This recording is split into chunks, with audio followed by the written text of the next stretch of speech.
Hey there, welcome to our unedited video blog series. I'm Jesse Moore. I'm Fred Boskus, we're with Pickett Street Properties. Yeah, and we just, because we do these in one take, no matter what.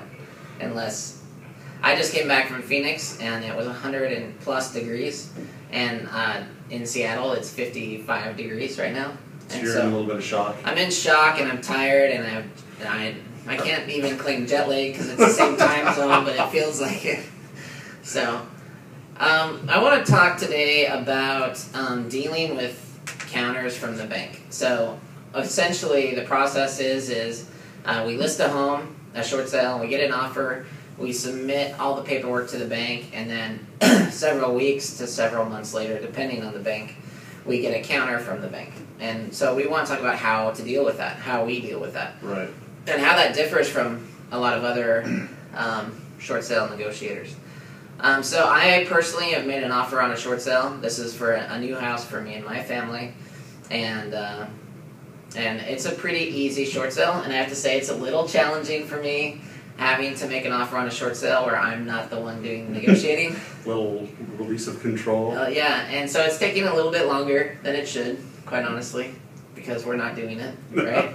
But this is a pretty easy short sale, and I'm familiar with the lien holder, who's Bank of America. Mm-hmm. It's one lien, so this is a pretty easy short sale. Right. So I get an email from the negotiating party, the third party negotiator. It's a law firm, and the email says the bank is demanding you to raise your offer $10,000, which I told you. Yeah. And you kind of laughed because.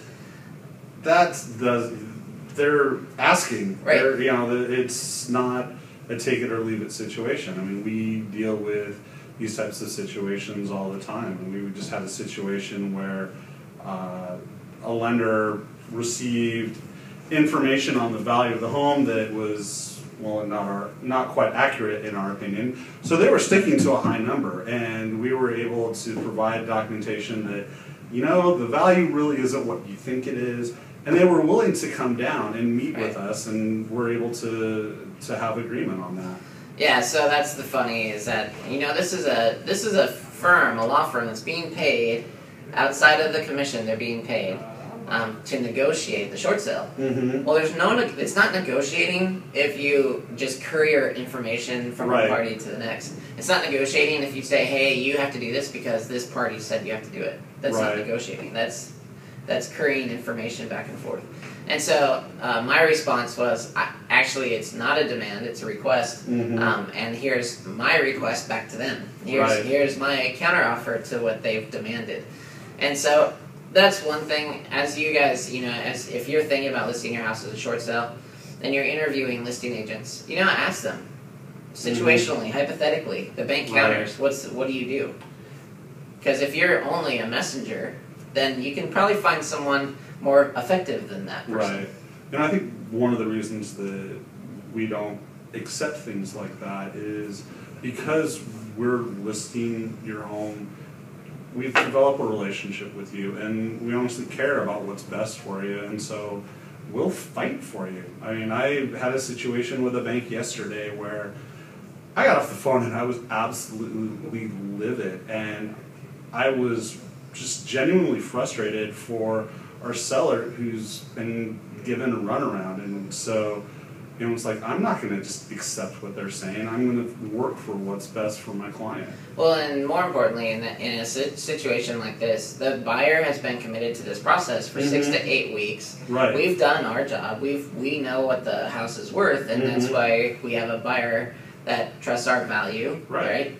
And so to get a counter from the bank that's higher you have to realize that what the banks do is not based on logic or reason, it's based on policies and guidelines. Right. And so their policy is counter every offer. Mm-hmm. If it makes all the sense in the world, counter the offer, because that's what the policy and guideline says. So they're going to counter, and now it's just knowing, you have to have an agent that knows what they're doing and knows that that's their method. And then you can say, no, I flat out said no. And I've submitted the same offer terms back to them, and they've accepted those terms. Right. So you have to know that the bank's going to counter the initial offer, and you do not have to accept that offer. Right. So that's kind of our point today, is just dealing with bank counters. Usually it is not a demand.